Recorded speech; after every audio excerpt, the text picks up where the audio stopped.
TV భక్తి సమాచారం WhatsApp ఛానల్లో జాయిన్ అవ్వండి. అన్ని విశేషాలు ఎప్పటికప్పుడు తెలుసుకోండి. గురుగారు, రథ సప్తమి రోజున ప్రత్యేకించి చిక్కుడాకులు పెట్టుకొని స్నానం చేయాలి. మన శిరస్సు పైన, భుజాల పైన, చేతుల పైన 7 ఆకులు పెట్టుకొని చేయాలని అంటారు. అలాగే చిక్కుడాకులలోనే నైవేద్యం పెట్టాలంటున్నారు. కొన్ని ప్రాంతాల్లో అయితే ఈ అర్కం సమర్పించాలంటారు, అర్కపత్రము. అలాగే కొన్ని చోట్ల ఈ రావి ఆకు పైన నైవేద్యం పెట్టాలంటారు. అంటే వీటికి సూర్యుడికి ఉన్న సంబంధం ఏంటి? చాలా అద్భుతమైనటువంటి ప్రశ్నమ్మ. సూర్యుడి యొక్క ఈ కిరణాల సమయంలో చిక్కుడుకాయలు విశేషంగా వస్తాయి. తర్వాత ఆ చెట్టు పేరే, జిల్లేడు చెట్టు పేరే అర్కపత్రము అని పిలుస్తాం. ఇక ఆవు క్షీరాన్ని ఇవ్వడానికి ప్రధానమైనటువంటి కారణము సూర్యుడి నుంచి వచ్చేటటువంటి ఒక అద్భుతమైనటువంటి కిరణాన్ని, సువర్ణం తయారు చేయడానికి అవసరమయ్యే కిరణం మిత్ర అనేటటువంటి కిరణాన్ని ఆకర్షించుకుంటుంది. అక్కడి నుంచి దాన్ని తీసుకుంటుంది మోపురంలో. అందుకని ఆవు పాలు. అదేవిధంగా బియ్యం పండడానికి సూర్యనారాయణమూర్తి ఒక ప్రత్యేకమైన కిరణం చంద్రుడిలోకి పంపిస్తే ఆ ఆనందమైనటువంటి సూర్యకిరణ యొక్క రతి వలన చంద్ర విద్య అయినటువంటి ఆ చంద్రుడి నుంచి ఉద్భవించే పున్నమి కిరణాల ద్వారా బయటికి వచ్చినటువంటిది వరి ధాన్యం కింద వస్తుంది. కాబట్టి చంద్రుడిలో సూర్యుడి వల్ల నిక్షేపం చేయబడ్డ దాని వల్ల వచ్చిన వరి, సూర్యుడి నుంచి ప్రత్యక్షంగా నిక్షేపమైనటువంటి ఆవు పాలు, ఆవు యొక్క పాలల్లో మర్మముగా దాక్కొని ఉన్నటువంటి ఆ సూర్యుడి యొక్క కిరణ సారమైనటువంటి ఘృత నెయ్యి, ఈ మూడిటిని తీసి ఈ మూడిటితో నైవేద్యం చేసి ఈ చిక్కుడాకులు ఏవైతే ఉంటాయో అవి ఆ ఆకుల్ని 5గా 7గా వాళ్ళ ఇంట్లో ఉండే ఆచారాన్ని బట్టి 12గా చిక్కుడాకుల్ని వేసుకొని దాంట్లో ఇవన్నీ నైవేద్యం పెట్టి, ఇది మొత్తము సూర్యనారాయణమూర్తి యొక్క వెలుగులోనే కిరణాల్లో ఉండి ఆవు పిడకల్నే వాడి ఉండి వీటిని మళ్ళీ స్వామికి నైవేద్యం పెట్టి ఆ నైవేద్యాన్ని ఎవడు తింటాడో ఆరోగ్యం భాస్కరాదిచ్చేత్, ఆరోగ్యాన్ని ఇచ్చేవాడు భాస్కరుడు కాబట్టి ఇలాంటి ఆరోగ్యాన్ని పొందుతాడు. ఇక అర్కపత్రము ఇవాళ రేపు మనం వింటున్నాం. ఎక్కడ చూసినా ఏ డాక్టర్ దగ్గరికి వెళ్ళినా విటమిన్ డి లోపం అండి అంటాడు. విటమిన్ డి టెస్ట్ చేయమన్నటువంటి డాక్టర్కి టెస్ట్ చేసినా ఆయనకి విటమిన్ డి లోపం ఉంటుంది. కారణం ఏసీల్లో ఉండడం, బయటికి రాకుండా ఉండడం, ఇక్కడి నుంచి అక్కడికి కదులుతున్న కారులో ఏసీలు వేసుకొని తిరగడం, ఈ అభ్యాసం బాగా విస్తృతంగా పెరగడం వల్ల విటమిన్ డి లోపాలు వస్తున్నాయి. ఈ విటమిన్ డి లోపాల నుంచి మనం బయటికి రావాలి అంటే ఆయుర్వేద శాస్త్రము సౌరశక్తిని బాగా గ్రహించేటటువంటి పత్రము అర్కపత్రము. అందుకనే నువ్వు చూడమ్మా, మనకి అర్కములో సూర్యుడి శక్తి ఎక్కువ ఉంటుంది. నీకు సూర్యకారము అని తెలుసా? చిచ్చుబుడ్లు తయారు చేస్తారు. గంధకము, సూర్యకారం. గంధకమేమో సల్ఫరు, సూర్యకారం నల్లగా ఉంటుంది. ఆ నల్లటి సూర్యకారాన్ని, ఆ నల్లటిది ఏదో కాదు, ఈ జిల్లేడు యొక్క వేర్లతో తీసినటువంటి భస్మాన్నే సూర్యకారము అంటారు. అంటే సూర్యుడి యొక్క శక్తిని మొత్తాన్ని గ్రహించి నువ్వు పెట్టినటువంటి టపాకాయ పేలడానికి కానీ ఇవన్నీ పెరగడానికి కానీ ప్రధానమైంది సూర్యకారం. కాబట్టి సూర్యుడికి ఈ జిల్లేడుకి ప్రత్యక్షమైన అనుబంధం.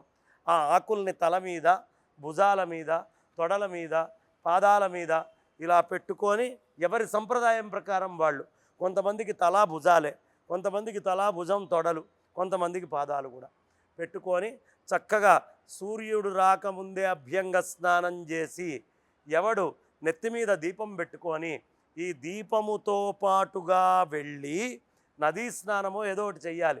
అప్పుడు ఒంటి నిండా నూగు పిండి రాసుకోవాలి, తెలగపిండి రాసుకోవాలి. ఇది రాసుకొని ఆ విధంగా దీపముతోటి వెళ్ళి రాగి యందు కానీ, ఇత్తడి యందు కానీ, లేదు మన ఇనుము యందు కానీ, బంగారం వెండి యందు, వీటి యందు దీపాన్ని వెలిగించి ఈ దీపాన్ని నెత్తిన పెట్టుకొని నదీ తీరానికి వెళ్ళాలి. అది లేకపోతే బావి, కనీసం అది లేకపోతే బకెట్ నీళ్ళ దగ్గరికైనా వెళ్ళి అక్కడ స్నానం చేస్తే అనేకమైన 7 జన్మల పాపము ఏదైతే ఉంటుందో ఆ 7 జన్మల పాపము కూడా ఒక్కసారిగా తొలగించబడుతుంది అని ధర్మశాస్త్ర గ్రంథాలు చెప్తున్నాయి.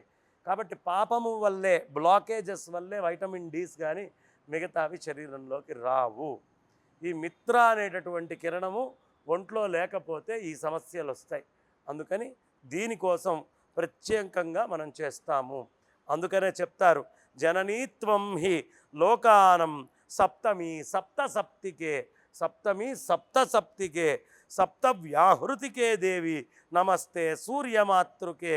అట్లాగే ఈ 7 అనేటటువంటి సంఖ్య మనకి చాలా విశేషంగా చెప్తారు. సప్తాశ్వ రథమారూఢం అంటే 7 రథాలు కాదు, ఒకటే రథము, దానిని సప్తాశ్వం అంటారు. ఈ రథమే 7 గుర్రాల పని చేస్తుంది, ఏదో కాదు. విబ్జియార్ అని మనం దేన్నైతే పిలుస్తామో ఈ 7 రంగులే సూర్యుడి యొక్క వాహనాలు. ఆ 7 గుర్రాల్ని నడిపేటటువంటిది ఏది? 7 రంగుల్ని ఇట్లా డివైడ్ చేసి నడిపేది ఏమిటి అనే ప్రశ్న వేస్తే అణూరువుడు అనేటటువంటి ఆయన ఆ సూర్యుడి రథాన్ని నడుపుతాడు. ఈ అణూరువుడు ఎవడు అంటే వాడికి మోకాలు తొడల దాకా ఉండవు, పైనే ఉంటాడు, అన్స్టేబుల్గా ఉండేవాడు. అవి నథింగ్ బట్ ఫోటో ఎలక్ట్రాన్స్. ఎప్పుడూ అవి స్టేబుల్గా ఉండవు, అన్స్టేబుల్గా మూవ్ అవుతూ ఉంటాయి. ఈ ఎలక్ట్రాన్స్ ఈ సప్తమైనటువంటి వర్ణాలని తీసుకొని సప్తాశ్వ రథమారూఢం ప్రచండంగా కిందకు వచ్చేస్తాయి. ఎమిషన్ అవుతుంది కదా, ఎమిషన్ ఆఫ్ ఎలక్ట్రాన్స్ అయితేనే కదమ్మా పైనుంచి. ప్రచండం కశ్యపాత్మజం, ఆ కశ్యపుడి యొక్క ఆత్మస్వరూపుడైనటువంటి ఆయనలోంచి ప్రచండంగా ఈ అణూరువుడిని ఆధారం చేసుకొని సప్తాశ్వాలు ఆయన శక్తిని తీసుకొని భూమి మీదకి వస్తున్నాయి. శ్వేతపద్మధరం దేవం, తెల్లటి పద్మాన్ని ధరించి ఉన్నాడు. అంటే ఈ 7 రంగులు ఉన్నప్పటికీ the original colour is white. శ్వేతపద్మధరం దేవం తం సూర్యం ప్రణమామ్యహం, అలాంటి సూర్యుడికి నేను నమస్కరిస్తున్నాను అని ఈ మాఘశుద్ధ సప్తమి నాడు సప్తమి వ్రతం చేసుకుంటూ ఈ 7 జన్మల యొక్క పాపము తొలగిపోవాలి అని మనం చేస్తూ ఉంటాము. దీనివల్ల చాలా ఫలితాలు కలుగుతాయి. ఈ జన్మకు కాదు, ఉత్తర జన్మకు కూడా సహాయం జరుగుతుంది. అయితే సూర్యుడికి కూడా ఇలా నీళ్లు సమర్పిస్తూ ఉంటారు కదండి, అందులో ఎటువంటి ఎనర్జీ ఉందంటారు? అర్ఘ్యప్రదానం ఇప్పుడే చెప్పుకున్నాం కదమ్మా. ఈ నీరు అనేది సూర్యుడిలో నుంచి వచ్చే కిరణాల యొక్క సార సంజనితమే. మాయిశ్చర్ ఎక్కడి నుంచి వచ్చింది? చుట్టూతా హైడ్రోజను, ఆక్సిజను. ఈ ఆక్సిజన్లో వచ్చేటువంటి హైడ్రోజన్ యొక్క విత్తనం వల్లే నీళ్లు మనకు వస్తున్నాయి. కాబట్టి ఈ నీళ్లు ఆయన ఇచ్చినవి కాబట్టి ఈ నీళ్లను ఆయనకు సమర్పించేటప్పుడు నీకు ఒక్కటి గుర్తుంచుకో అమ్మా, సూర్యుడి యొక్క కిరణాలు భూమి మీదకి వచ్చేటప్పుడు వర్షం పడ్డ నీళ్ళని వేస్తున్న ఈ విబ్జిఆర్ అనేటటువంటి 7 రంగులు మనకు కనిపిస్తాయి. దీన్నే కలర్ థెరపీ అని కూడా అంటారు. రంగులతోటి థెరపీ చేయడము.